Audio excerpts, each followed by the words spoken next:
Ladies and gentlemen, good day and welcome to Meghmani Organics Limited Q2FY25 earnings conference call hosted by Arihant Capital. As a reminder, all participant lines will be in the listen-only mode and there will be an opportunity for you to ask questions after the presentation concludes. Should you need assistance during the conference call, please signal an operator by pressing star, then zero on your touch-tone phone. Please note that this conference is being recorded. I now hand the conference over to Mr. Amar Jain from Arihant Capital. Thank you and over to you, sir. Yeah, thank you. Good morning, everyone, and welcome to the Q2 FY25 earnings conference call of Meghmani Organics. I would like to thank the management for giving us this opportunity. Today, from the management side, we have Mr. Ankit Patel, the Chairman and Managing Director of the company. We have Mr. Gurjan Singh Chahal, Chief Financial Officer, and we also have Mr. Nishant Vyas, Investor Relations. So, without further ado, I would now like to hand over the call to the management. Thank you. Thank you, Amanji. Good morning, everyone, and thank you for joining us on our Q2 FY25 earnings call. I believe you have got a chance to go through the financial results and investor presentation uploaded on the stock exchanges and the website. I am pleased to share that we have achieved a positive growth momentum in this quarter, reflecting in our quarterly performance. This was on the back of healthy volume growth witnessed in both the segments during the quarter. Considering the current market momentum, in the demand recovery, we anticipate that pricing should also improve going forward, as in the current quarter, price realization has remained flattish across the markets. In Q2 FY25, on standalone basis, revenue from operations stood at about 532 crore, reporting a growth of 42% YOY and 30% quarter-on-quarter basis. EBITDA for the quarter grew to 41.2 crore, increasing by 179% year-on-year and 190% on quarter-on-quarter basis. Net profit for the quarter stood at 8.6 crore against a loss of 3.6 crore in the corresponding previous year. If I talk about the revenue mix in the Q2 FY25, crop protection constitutes about 75% of the total revenue, while the balance 25% comes from the pigment segment. Now let us look at our segment-wise performance in Q2 FY25. In crop protection segment, production stood at about 11,473 metric ton, up by about 38% year-on-year. Capacity utilization for the segment stood at about 84%. The segment reported revenue of close to 397 crore, which is up by 50% year-on-year, and EBITDA of 43.2 crore, which is up by 75% year-on-year. For pigment segment, production stood at about 3,692 metric ton, which is up by 24% year-on-year. Capacity utilization for the segment stood at about 45%.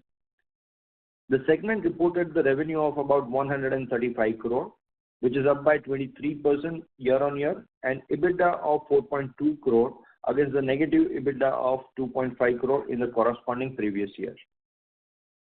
In our crop nutrition segment, we have been conducting extensive field activities with farmers to showcase the efficacy of Meghmani Nano Urea on different crops in Gujarat, in Rajasthan, Maharashtra, Madhya Pradesh, and other states.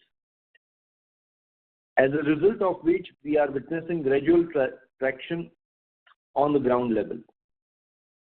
In titanium dioxide, there has been a significant improvement in the product quality, resulting in improved price realization, and with the interim anti-dumping duty on TiO2 from China expected in Q3 FY25, we anticipate further improvement in price realization going forward.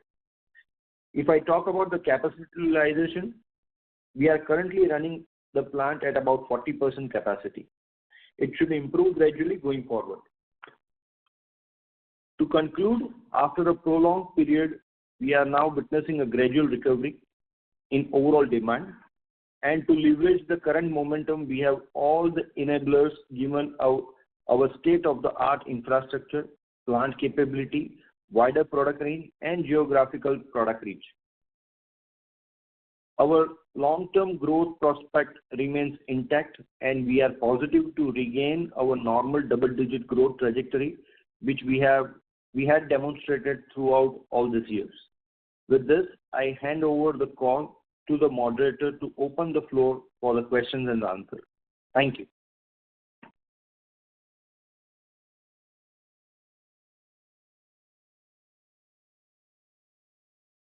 Thank you very much.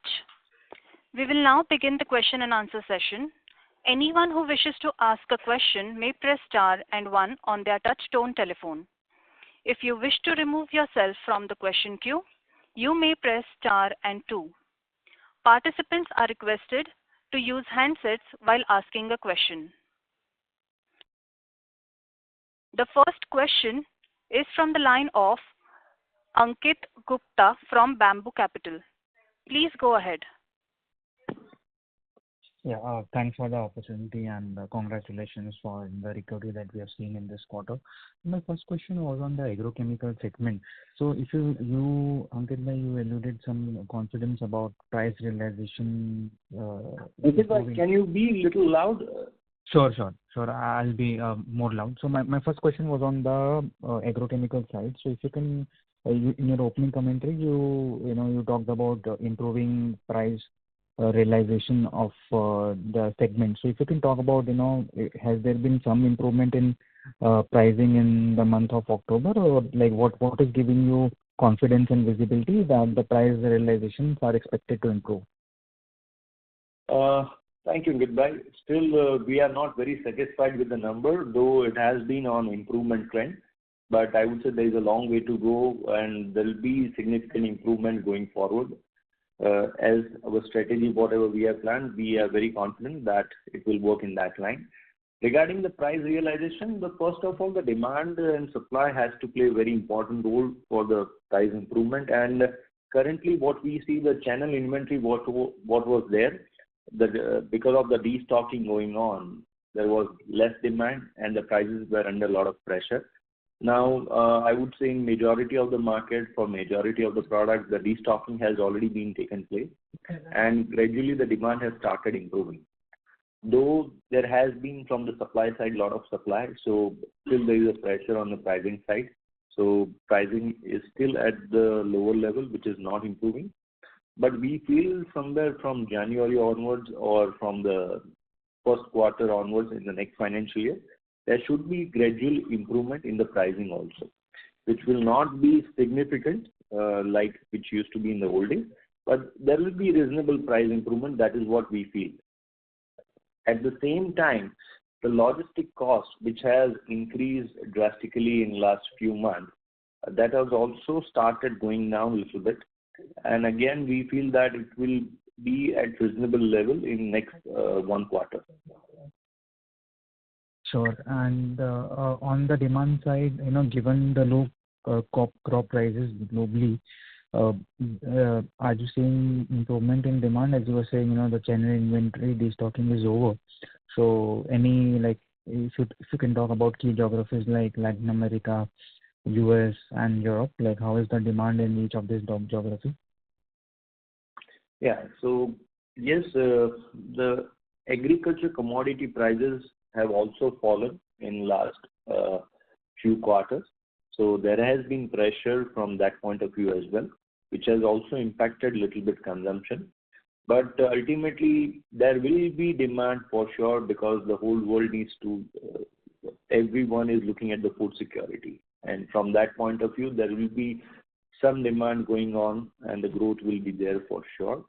And now the destocking has taken place, as I mentioned, for majority of the product in majority of the market. So we see that from fourth quarter onwards or the first quarter in the next financial year, there will be improvement in the demand also. Sure. My second question was on the TiO2 segment. So if I look at the performance of the pigment segment in standalone as well as consolidated, so in standalone we have done almost 135 crore sales, And in consolidated, we have done around almost of the same sales. So TiO2 sales should be the difference between the consolidated as well as the standalone pigment sales. So I hardly see any sales of the TiO2. So if you can, talk about that, how much was our revenue in TiO2 in quarter 2, and how compared to quarter 1, and like what kind of losses are we incurring there? Ankit, as far as top line from TiO2 in the consolidation, so during the month of September, on 16th September, we have capitalized the TiO2 plant. Okay. So up to the date of capitalization, so all these entries has been adjusted into pre-operative. So that's why it is not getting reflected. So from next quarter onward, you will be able to see the top line added into the consolidated. Sure. So basically, when are we expecting? So let's say the fixed cost and the other costs of the TiO2 will start reflecting in our numbers from quarter 3 for the entire quarter, is what we are saying. Correct. And so like what kind of fixed costs are there? Our depreciation will also increase there, as well as the interest cost for the capex that we have taken, that we have done. So if you can talk about how much will be the fixed cost, depreciation, interest on a quarterly basis because of this TiO2 plant, and when do you expect to reach break even there?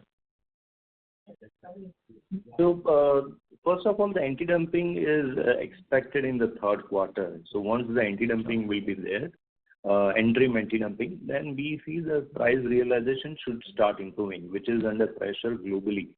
And because of China's heavy dumping globally, there has been anti-dumping which has come in EU, European market. There has been interim anti-dumping which has also come into Brazil. Saudi Arabia has also initiated anti-dumping duty. India, yes, we have also initiated anti-dumping duty. Japan is initiating now the anti-dumping duty on China. So we can understand there has been significant dumping of TiO2 from Chinese markets globally in different markets, which is creating a major pressure. But we see that as the price will go up, we will also be able to sell more quantity in the domestic market. The utilization of the plant will also improve. And looking at all this scenario, the financial number will also start improving in the TiO2 segment. Sure. And what about fixed cost, interest, and depreciation on quarterly basis for the TiO2 plant? So I think let it run for 1 or 2 quarters. We will be able to give you better idea in next 1 or 2 quarters. And this last question on TiO2. So if let's say if the anti-dumping duty comes, and if like in both the scenarios, if the anti-dumping duty doesn't come, when do you expect to break even for the TiO2 plant? First of all, we are very confident that the anti-dumping duty will come. If it doesn't come, then also we have different plans so that we can come out of this problem as fast as possible. With anti-dumping duty, the scenario will be better. Without anti-dumping duty, it's going to be a little difficult, but we are confident that it will come. Okay. But at least 1 or 2 quarters will take time to ramp up. But technically, it's a challenging plant to operate TiO2. So have we been able to stabilize the plant now? Yes, we have been able to stabilize the plant. The quality has also improved, and because of the quality improvement, the price realization in the market has also started improving. Currently, as I mentioned, the plant is running at about 40%. Once the interim anti-dumping duty comes, the demand in the domestic market will be catered from the domestic suppliers more, rather than material coming from China, which will lead to the demand in the domestic market. And we feel because of that, we should be able to run our plant at the higher capacity. Sure. Okay. Thank you, and wish you all the best. I'll come back in. Thank you very much. Our next question is from the line of Rohan Patel from Turtle Capital. Please go ahead. Hello. Yes, Rohanji. I have 2 questions regarding TiO2. Elaborated the answers if you can provide for me. First of all, Rohan bhai, your voice is not clear. Can you be a little loud? Is it okay now?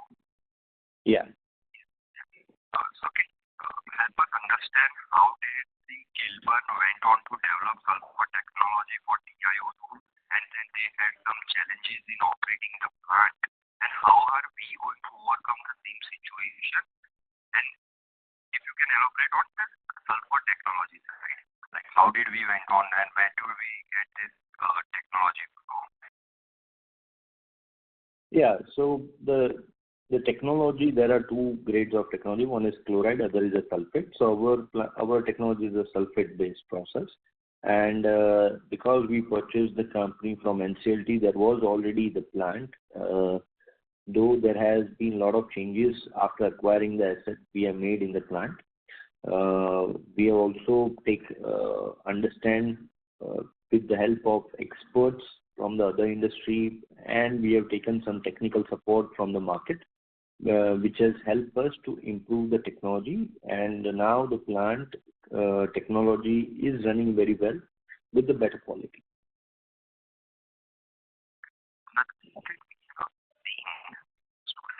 Globally, there is a trend towards dumping the sulfur technology and going over to chloride technology. What China has done post 2010 till now is they have increased the chloride technology. Increase the chloride technology due to chloride being less environmentally harmful and more. They have better operating margins as well. So why have we not chosen a chloride technology? Considering that one of our group companies is a big chloro-alkali and chlorine chemical players, that could be really helpful for us. So why did we opt for? Yeah. So Rohan, both the technologies has got its own pros and cons. So it's not that the sulfate technology is not good. In certain markets, based on the certain application and based on the certain scenario, the technologies can be different. At the same time, as I mentioned, we acquired the asset from NCLT, so there was already the ready plant with the sulfate-based technology process. Now, if we want to go for the chloride technology, then we need to completely revamp. It's all put together. We cannot use anything from this plant. We need to completely revamp, and we need to put up a completely new plant. So at this juncture, our plan is to first run at the maximum capacity this plant. As we grow, then we can think of in future going for the chloride technology, but not at this point. Thanks for that answer. And another question that I want to ask is, what we have also seen is the margin experienced by TiO2 players in chloride is around say 18 to 20% or 22%. And what we are also guiding, saying that we are having a sulfur technology, is also same, like you also guided for 18 to 20%. So does margin differentiate between two technologies and another? So what's the difference between the quality of two products, one coming from sulfur and one coming from chloride? Is there any difference between the both? Yeah. So as I mentioned, depending on the market, because in certain markets, certain raw material prices are different. So sulfate process is based on the sulfuric acid. So sulfuric acid prices in the different market based on the logistic cost, it can be different. We are located in the Dahej, so the cost of sulfuric acid is different. Chloride process in India, chlorine price is different compared to chlorine price in the various market. So in most of the countries, chlorine price is always positive or more than certain dollars. Whereas in India, chlorine prices, we know that it is always in the range of 0 or below 0. So depending on the market conditions and depending on the location, the cost can be different. That was another question. So can we expect peak utilization of TiO2 plant? We can do somewhere around 300-350 crore of top line, and your guided margin range of 18 to 20%. So yes, so in the normal scenario, we expect that it should generate this kind of revenue and profitability. Currently, as I mentioned, globally, China is dumping titanium dioxide in the different market because if we know that Chinese real estate segment is not doing good. The majority of the application of TiO2 is in the paint, and because the real estate segment is not doing good, there is less demand of paint in China, and because of that, China is dumping the material globally in different markets. So that has created a major problem. So that is why all the countries have initiated, majority of the countries have initiated the anti-dumping duty against China only, no other market.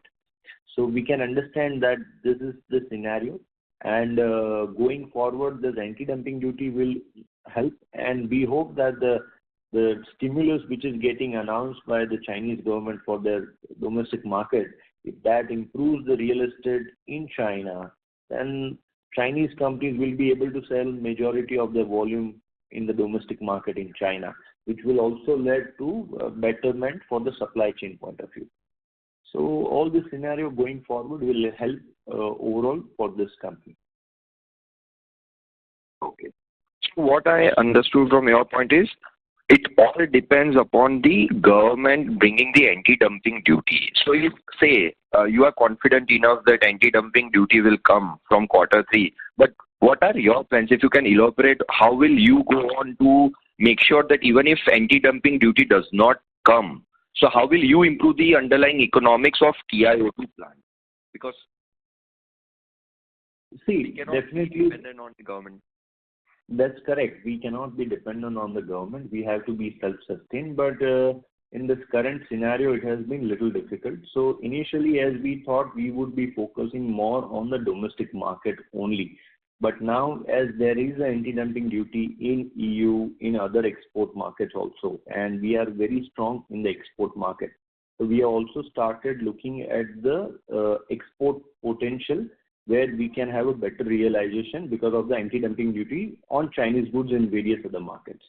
So this again a scenario where we will be working based on the policy of anti-dumping only. But to fight against China in this current situation, we need to work like this only. So that will lead to the better utilization of the plant, and which will improve the cost position as well as the realization because of anti-dumping duty, either in India or in other markets like Europe, US, Brazil, will focus on that.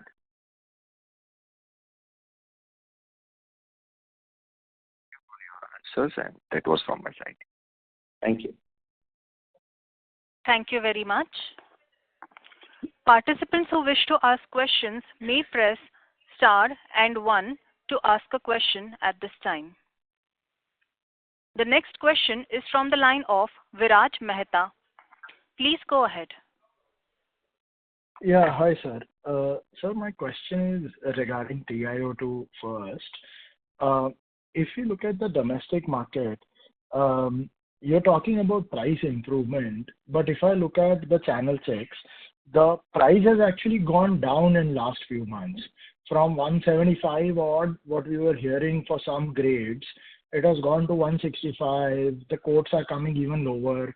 So in such a cutthroat environment, how are we planning to kind of compete if I understand the dumping is necessary, or duty on dumping is necessary, but if that doesn't happen, $165 just makes our plant non-competitive. First of all, yes, there has been pressure on pricing, but even today, the price realization is varying between 175 to 180 rupees. We are able to sell in this price range. And definitely, as I mentioned, the plan is to work on the government policy where the domestic industry should get the support against the dumping from China. That is what the plan is. At the same time, we are working on certain other things also. How do we improve? Because we cannot improve beyond certain limit our raw material cost. Then only remains the operation cost. So with the current capacity, whatever we have, our fixed costs are at certain level. Our manufacturing cost is at certain level. So we are working on, in the same plant, how do we increase the capacity by doing small debottlenecks. If we do that, then our overall cost should go down in manufacturing. With the better cost position, we should be able to sell more quantity. So we are working on different strategies. It is difficult time, no doubt about it, but we are very confident that going forward, it should improve. Right. So my second question is on the acquisition of TiO2. Now there has been some time which has passed suppose we bid for this plant in NCLT and got this plant and obviously did a lot of capex and we are expected to do a lot more capex in phase 2. Do you think when you actually bid for the plant with the kind of capex and the ROE or the payback you thought, and the way the economics are turning out, even if the anti-dumping duty comes, the payback is actually much longer than the normal payback a Meghmani would expect in their other operations? Isn't there a vast difference of payback when you look at your agrochem or even your other company, Epigral, when they look at payback? The numbers look starkly different, isn't it? Yes, correct. So, Viratji, the thing is, when we took over the plant, the initiation somewhere we started in 2020. And at that time, the TiO2 scenario was completely different. The pricing were much, much better. So the calculation, even with the realistic pricing point of view, whatever calculation we did was making perfect sense. But in last 1.5, 2 years, where not only titanium dioxide, but I would say overall all the chemicals has been facing a lot of pricing related problems. It has reached to the bottommost level, majority of the product, which has created certain problems. So in this scenario, we need to apply different strategies. So over there, the anti-dumping came into picture. At the same time, with the same setup, how do we have a better utilization? How do we increase the capex? Now, as initially we mentioned about the phase 2, now we are working that without doing phase 2, how do we increase the capacity? Maybe a little bit, 15%, 20%, 30%. So we are working on different scenarios where we improve the current plant capacity and bring down our manufacturing costs. At the same time, the anti-dumping should help. Right. And my last question, Ankit, is on the overall plant maintenance. If we look at, and I understand that all chemical companies and agrochemical companies do go through some hazard from year to year basis sometimes, but the frequency with which we are having incidents is actually quite worrying for a minority shareholder. If you can elaborate, what can we do to avoid such frequent accidents, and what steps are we taking so that such incidents do not keep reoccurring on almost on a regular yearly occurrences? Yeah. First of all, I'm really sorry that there has been occurrence of the incident in the plant. But just to clarify more on the last incident which has happened, there was no operation. The plant was under shutdown for maintenance, and the incident took place in one of the isolated scrap areas, so which has not impacted any damage on human life, which has no one is even injured. Even asset damage is not. It's also very, very low. So it's that low that we are not even going for the insurance claim. So because it's not significant. So it was a very low, but the only thing is the media which has covered the scenario, it has hyped a little bit. But in future, we'll take care that media should not create so much problem. We'll work on our PR. At the same time, from the safety point of view, we have been working significantly in improving our safety scenario. In the chemical industry, the process safety is considered to be the most important thing. In majority of our operations, we have been trying to convert our operation in automation, where any manual error can be taken care by the automated system called DCS. So every plant is slowly, gradually getting converted on DCS. And so in our agro division, we have worked extensively on improvement, and because of that only we got the responsible care certificate initially for first year. Then again, after the audit, after 1 year, we got it extended for another 3 years. So the same thing we are doing for the pigment division. We have started working on responsible care, where we are improving our plant operations significantly. And responsible care certificate is very difficult to get, where the audit by the ICC team members done for extensively for at least 3 to 5 days. And after they get satisfied, then and then only the certificate is given for 1 year. And again, after 1 year, they do the auditing, and if they get satisfied again, then they extend it for 3 years. So like we did it in our agro division, we are also working for the pigment division. And I would say the EHS is a continuous improvement. We cannot just mention that we have improved and we stop. We need to keep on improving it. And as a management, we are very much concerned about EHS, and we are working extensively on EHS. And we hope that in future we keep on improving and such kind of incident doesn't take place. Right. Just last follow-up on this. When we kind of are expanding our divisions except pigments across the company, especially in agrochemicals, and as an outsourcing partner of some of the large companies, and even companies which are looking to do longer term tie-up with us, such small incidents, do you think it will hamper our ability or capability to get some of the larger European or other clients doing a slightly longer tie-up with us? Definitely, yes, it affects.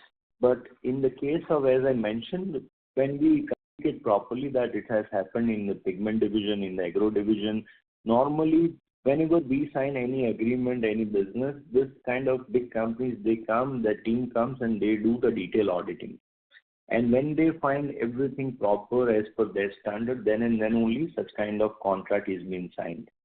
So in the case of agrochemical division, as I mentioned, we have improved drastically in last 3 to 5 years time.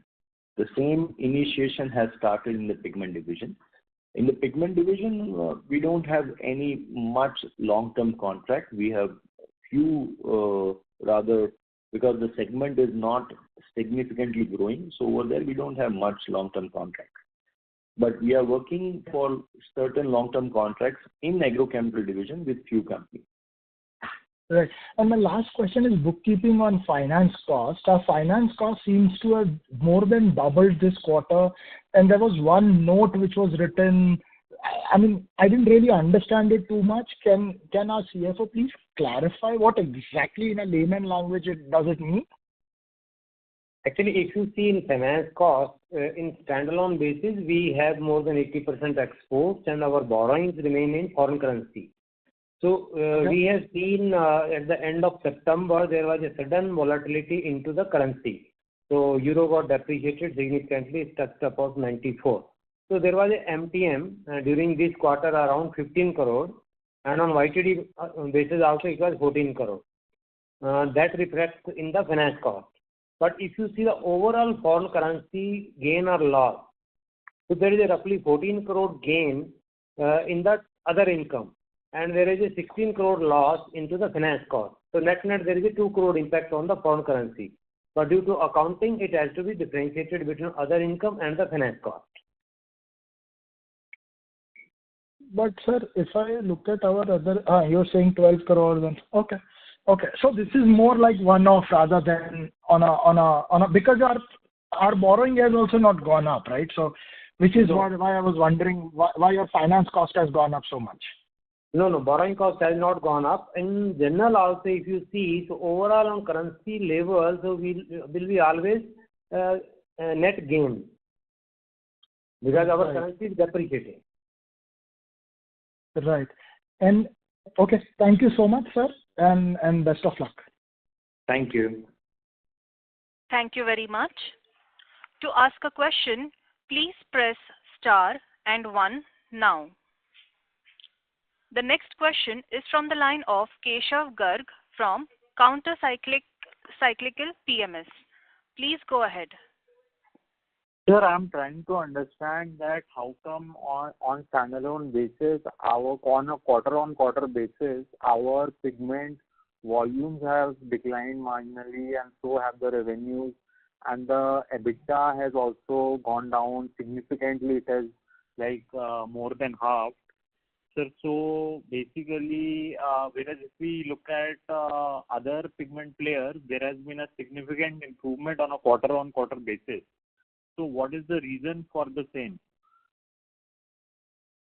Yeah, Keshavji, in the case of the pigment division, in last 1 quarter certain raw material prices have increased drastically, like phthalic anhydride prices went up drastically. So because of that, normally we have got contract. We sign the agreement for 1 quarter or 2 quarters. So we cannot change the pricing model immediately with our customer. Now, based on the current pricing model, now we are passing on in the next quarter. So which has started improving. So because of 1 quarter where certain raw material prices increased drastically, that has created a pressure on the margin. So how long is this expected to continue? And sir, the same should, the raw material price increase should impact the whole sector.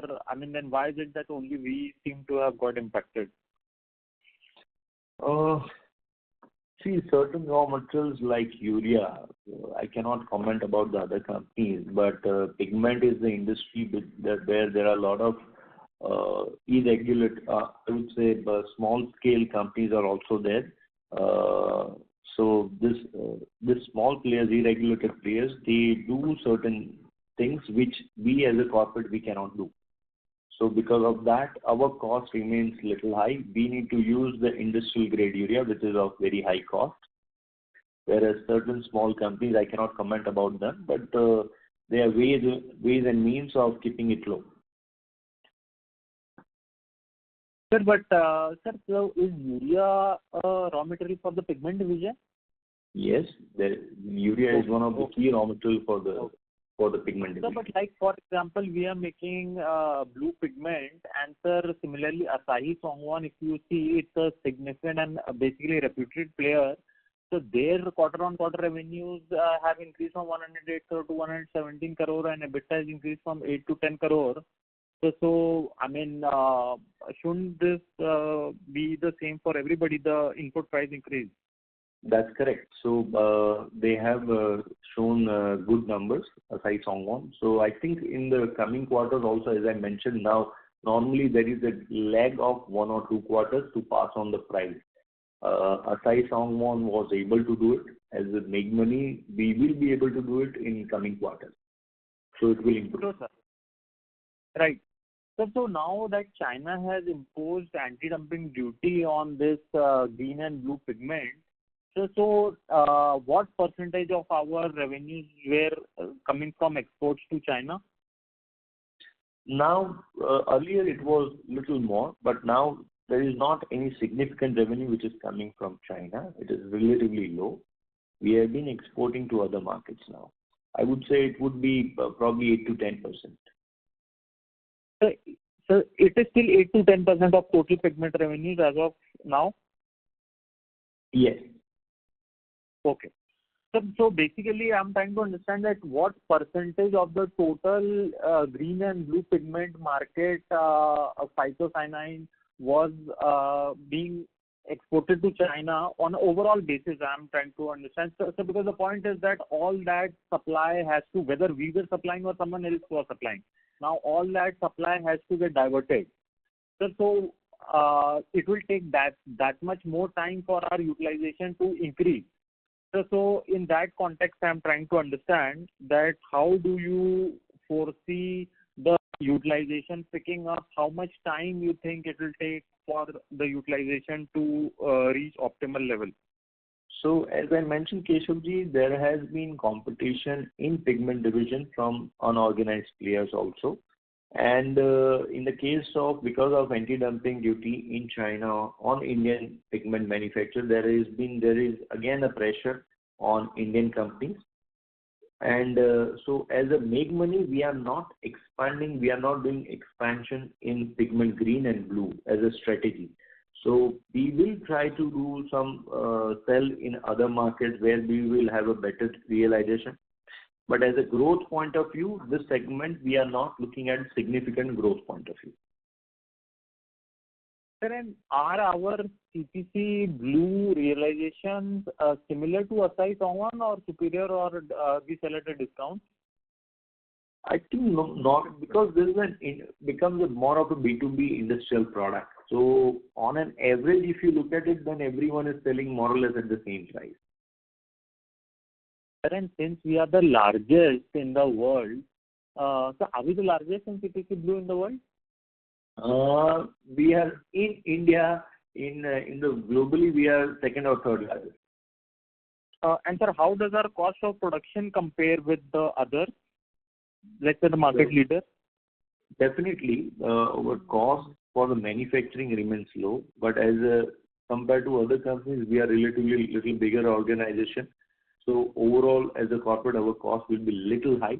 At the same time, as I mentioned, we are regulated players. There are also small unorganized players. Their cost will be lower than Meghmani. Sir, and are there any synergies between our agrochem and pigment division, or they are totally separate?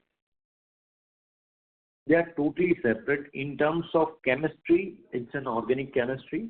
So yes, it is similarity. But otherwise, it's completely, the plant are separate, manufacturing team is separate, sales team is separate. Only the common areas like HR, finance, accounts, that remains common. Sir, and sir, what percentage of our agrochem is coming from B2C products under our own brand? In agrochem, it would be, I would say, less than 10% in our own brand is the revenue for the B2C segment. We do formulation in export, but that is not in our own brand. That is our customer's brand. But there is a value addition. So in terms of formulation, there is a volume of close to 25% plus revenue comes from the formulation.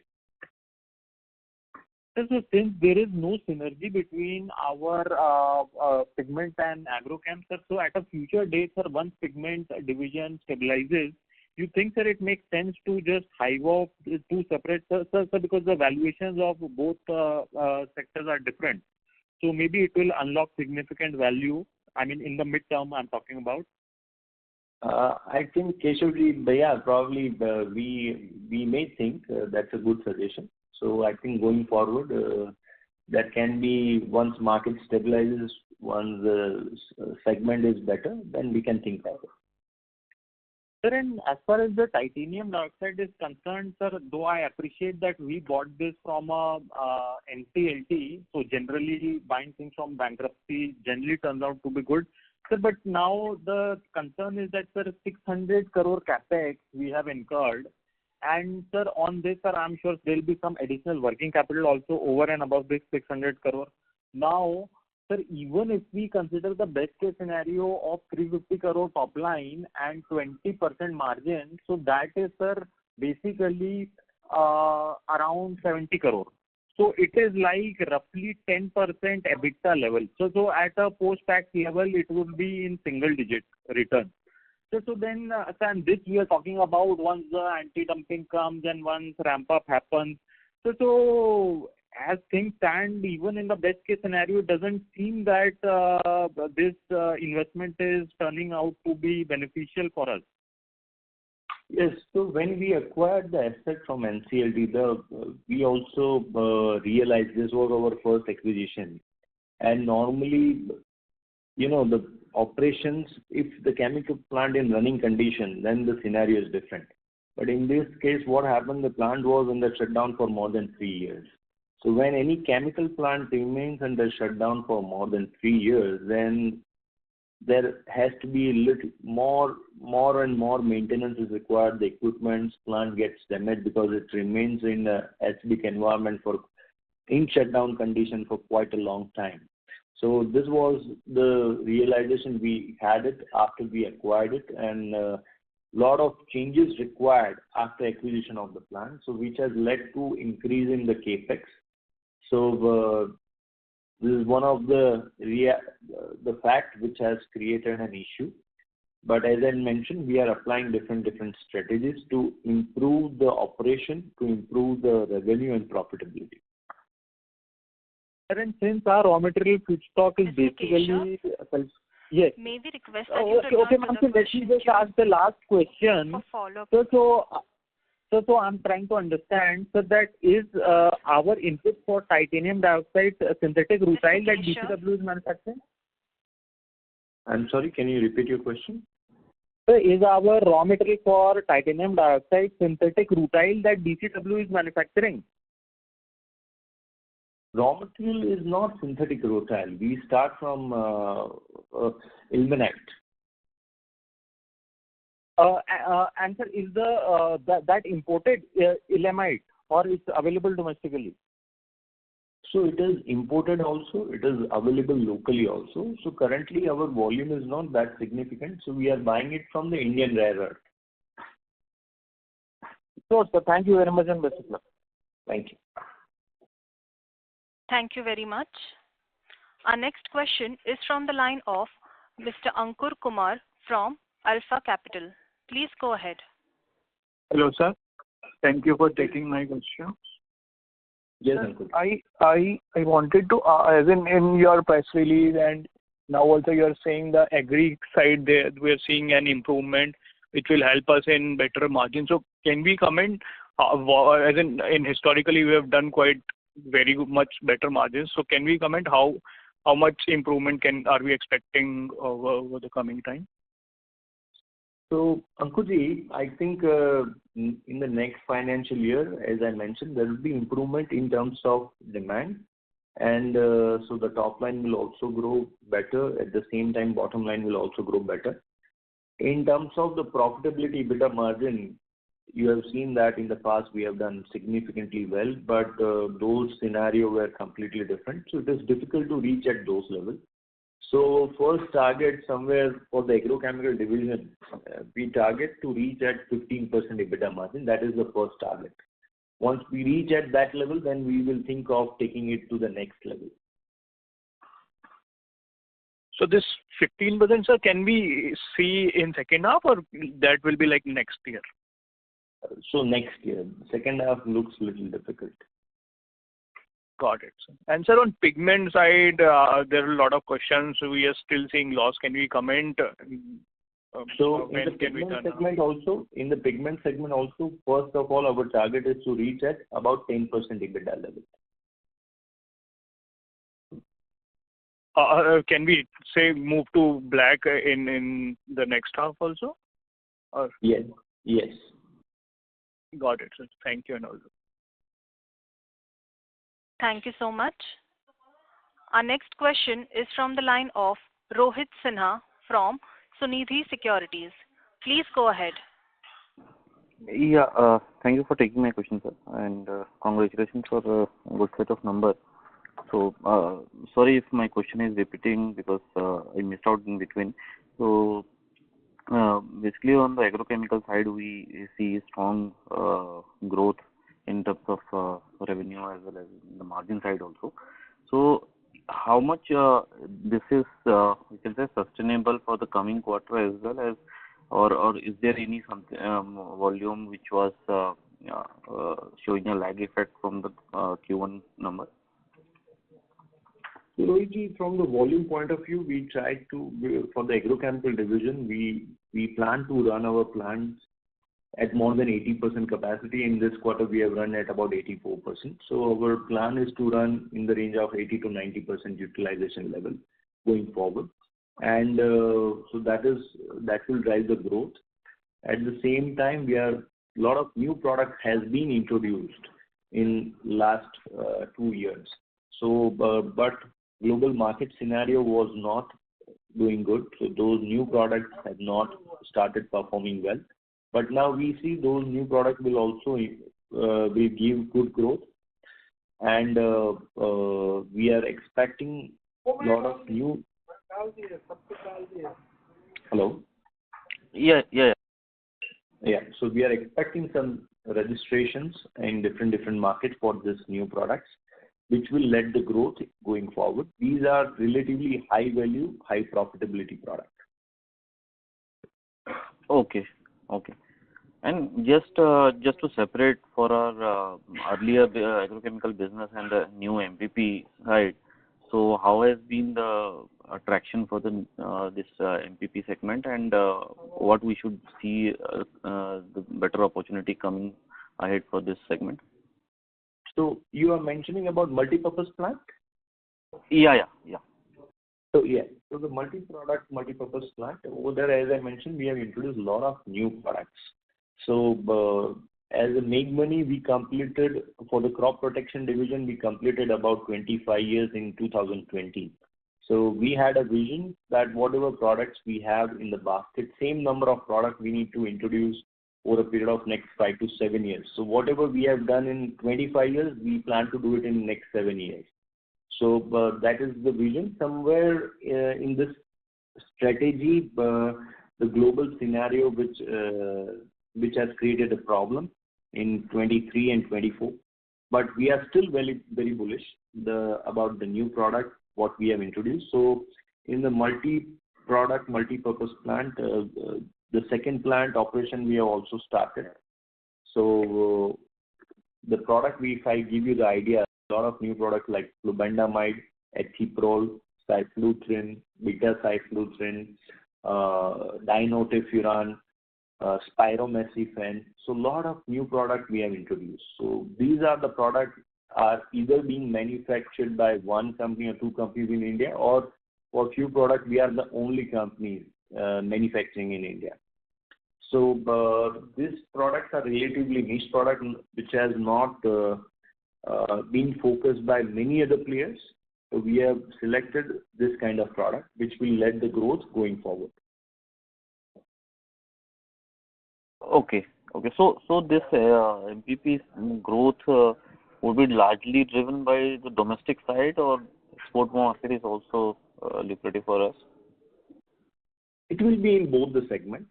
We have, as I mentioned, about 80% revenue coming from the export. See, from the volume point of view, we need to have a export market.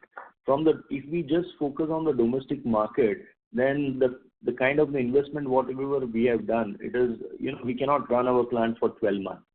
We just required 1 or 2 months. That kind of volume is sufficient for the domestic market.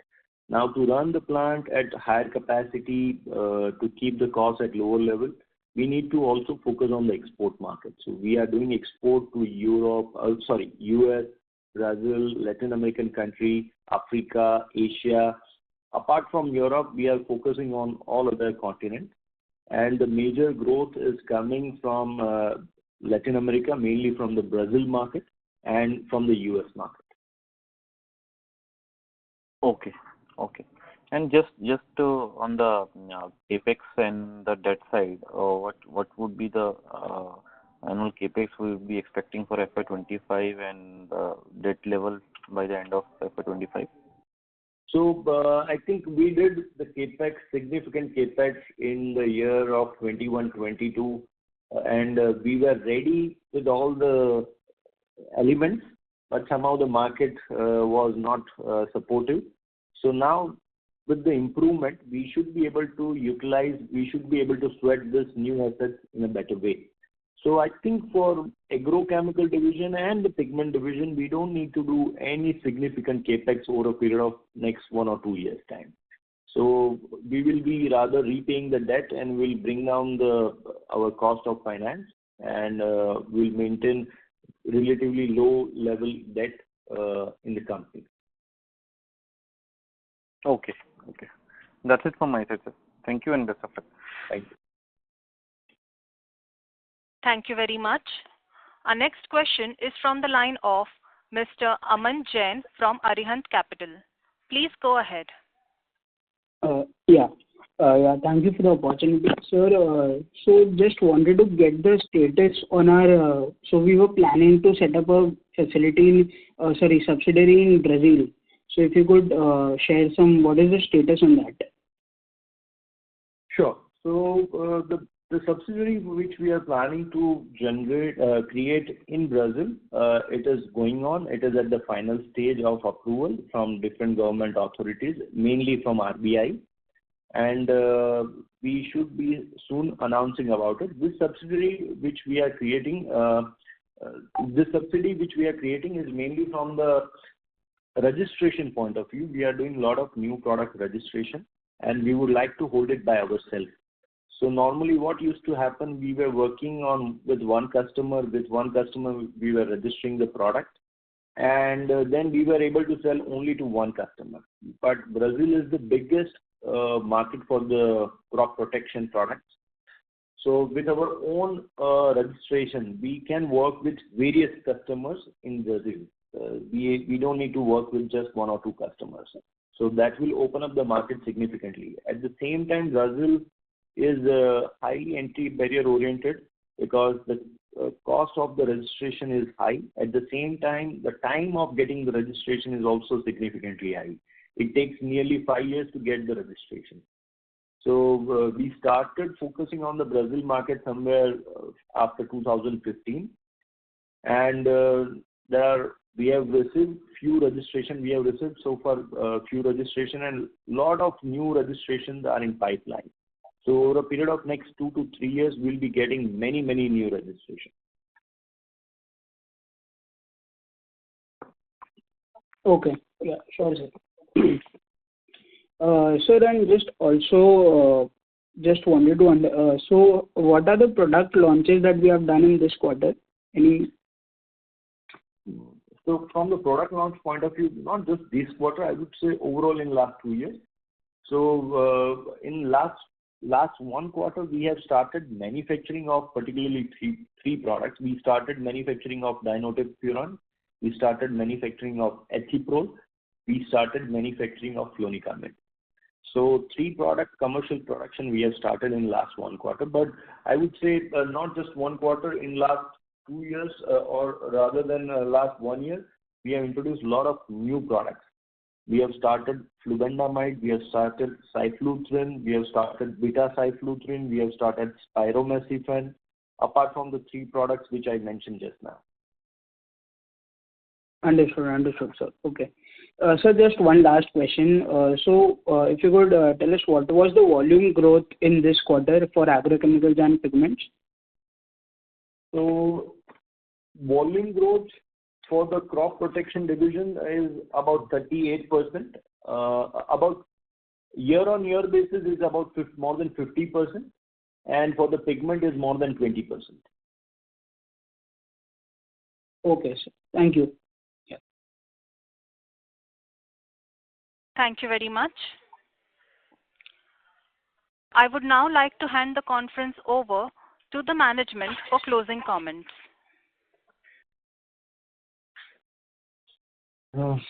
On behalf of the management, we thank you for joining us today. We appreciate your trust and support on us. With this, we hope that we have been able to address most of your queries. In case of further queries, you may reach out to Mr. G.S. Chahal and Mr. Nishant Vyas, and they will connect with you offline. Wish you all a very happy Diwali and a prosperous New Year. Thank you very much. Thank you very much. On behalf of Meghmani Organics Limited, that concludes this conference. Thank you for joining us, and you may now disconnect your lines.